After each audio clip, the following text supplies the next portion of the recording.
Today, as we celebrate the memorial of St. Thomas Becket, the Gospel is about the discipleship. I did not know about this saint much until I studied the philosophy.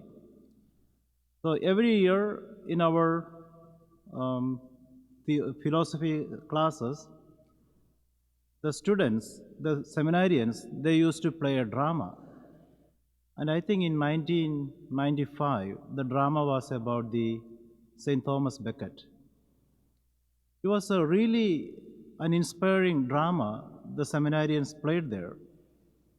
They brought all the costumes of the traditional way, and it was very inspiring in a way how Thomas Becket gave the witnessing for the faith.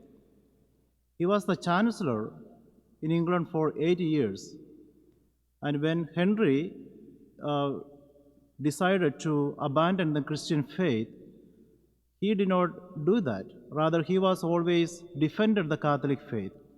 So Henry started the Anglican Church, but at the same time, his chancellor was the defender of the Catholic faith.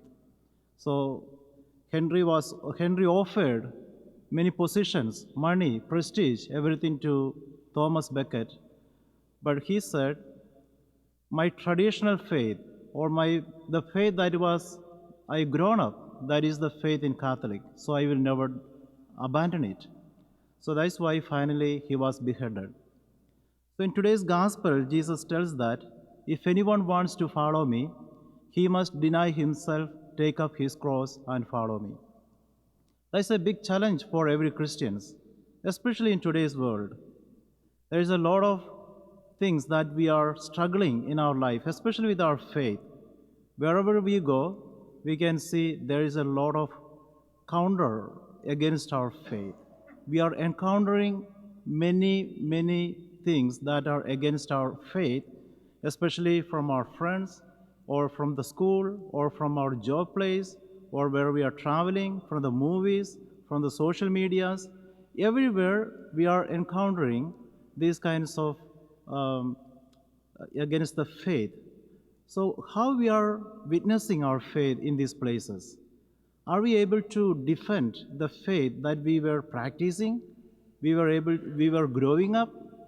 If our faith is not deep, it is very easily to come out of this kind of our faith and just to follow what others are telling.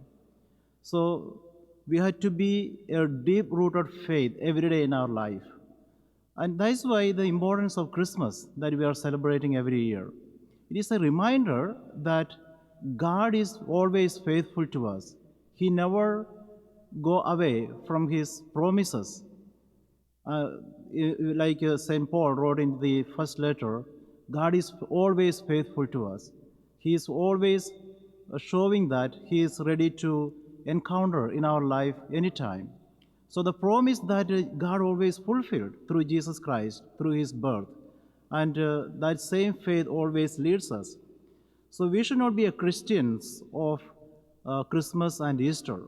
We should be always the Christians, because most of the people coming to the church only during the time of Christmas and Easter, and after that they just abandon. They celebrate the birth and death of Christ, and never live as a real Catholic in their life. So we should be always Catholic in our words, in our actions, and wherever we are living and giving witness, we should be always Catholic. And only when we give ourselves for Jesus, that's the time we will live as a good person in our life. So that's what St. Thomas Becket is asking us. Wherever you are, whatever situation that you have to give witness for Christ. Even if you lose your life, give witness for Christ. So that is a big challenge St. Thomas Becket put for us on this octave of the Christmas. And let us ask the Lord, help us to become a good disciple that he always wants from us.